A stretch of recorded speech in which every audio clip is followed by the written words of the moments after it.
చాలామంది దంపతులు అడుగుతున్నారు దైవాంశ పిల్లలు పుట్టాలంటే ఏ ప్లాట్ఫామ్లు కావాలని. దేవభూమి అని మన భారతదేశాన్ని పిలుస్తారు. మొత్తం సృష్టికే హృదయం వంటిది. పవిత్రతకు మరో పేరు. అన్ని తీర్థాలు ఇక్కడ ఉన్నాయి. గంగా, కావేరి, గోదావరి, హిమాలయాలు. సో ఈ యోగ భూమిలో పుట్టే పిల్లలు యోగులు అవుతారు.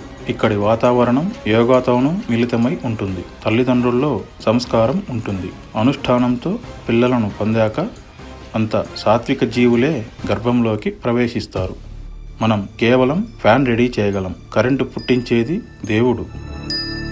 ఆడ మగ కలిస్తేనే పిల్లలు పుడతారంటే సంతానలేమి ఉండేదే కాదు. అందుకే 2వ నెలలో శిశువు కదలికలు చూసి శిశువు ఉందని తెలుస్తుంది. ఆ కదలికలకు కారణం ఎవరని వైద్యులకు ఇప్పటికీ తెలియదు. అది చైతన్యం. ఇప్పటి పిల్లలు పుట్టడమే కాలకూట విషం తాగి పుడుతున్నారు.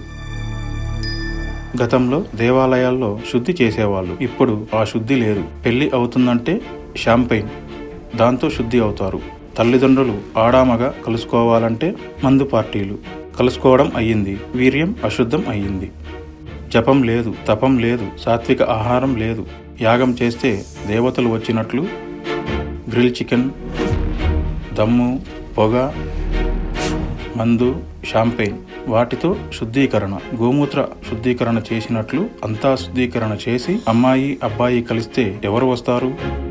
ఈ పొగ, మద్యం, మాంసం ఎవరికి ఇష్టమైన వస్తువులు? ప్రేతాలకు ఇష్టమైన వస్తువులు. ప్రేతాలే భూమిపైకి వస్తాయి కదా. గతంలో ప్రేతాలు ఆవాహన అవుతుండేవి. ఇప్పుడు అలా కాదు, ప్రేతాలనే పుట్టిస్తున్నాము. ఆవాహన ప్రశ్నే లేదు. సో మనం ఇటువంటి పనులు చేస్తే అవి పిలవకుండానే వస్తాయి.